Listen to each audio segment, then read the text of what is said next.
Usa napatay samtang usa nasamdan sa pagpatuman sa kapulisan. Sa warrant of arrest batok sa gitumbok nga drug personality nga taga Campo 4 Dakbayan sa Talisay sayo kaganilang bundag. Samtang 12 anyos nga sugo-sugoon sa napatay nakalingkawas sa tinong kamatayon. Si Nico Sereno sa report.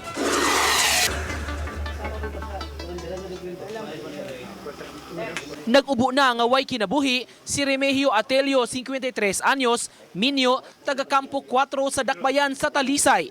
Matod ni Senior Inspector Alejandro Batobalonos, Deputy Chief sa Provincial Intelligence Branch sa Cebu Provincial Police, milanat og 5 minutos ang sinukliay sa mga bala tali sa joint team nga gilangkuban sa PIB, Provincial Drug Enforcement Unit, 1st Provincial Mobile Force Company, SWAT sa CPPO ug Toledo City Police.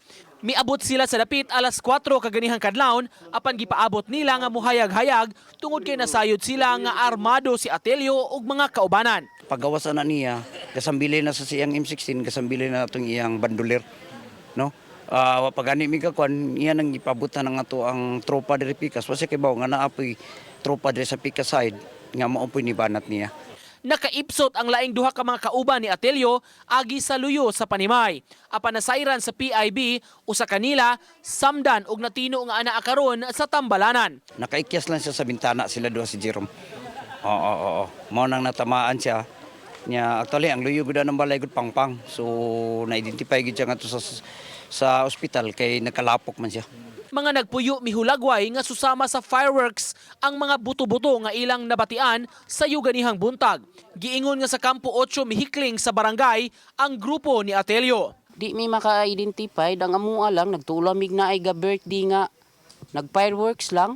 Apang buto, di harap ko sumbalay, huwag gawas. Di ni siya taga din eh. Kuha na ni siya, mga 1 month pa ni siya gikan diri, pero ugwa ni na hitabo karon. Di ko kibaw na ani mga tawana. Ang 12 anyos nga si Tata nga didto natug sa giabangang Panimay ni Atelio mipasok ilawom sa higdaanan human makabantay sa Pinusilay. Giingong nagkurog pa human sa Pinusilay ang bata. Sugo-sugoon siya sa pagpalit og pan ug suhulan sa gamay lang nga kantidad. Arak-arak na. Ini asa makaon sa may posisyon ni Mato? Anak ko, nagkaub habol. Natug ka? Anong naama ka dito natug? Kuha man, gabi, uwan man kay diri niya, uwan mo kauli. Wala usab siya nakita nga kadudahan sa Panimay ni Atelio. Gihimakak ni Chodolo Inceso, 36 anyos, ang iyang kalambigitan sa grupo ni Atelio kay igo lang siyang nagpaabang sa Panimay. Sila lula kasabot ana. Wa ko bawo kung sa laro na niya.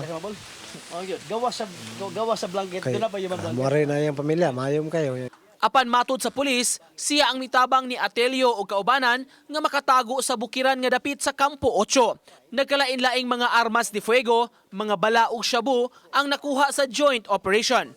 Uban ni Marlon Melgazo, Nico Sereno, Balitang Bisdak.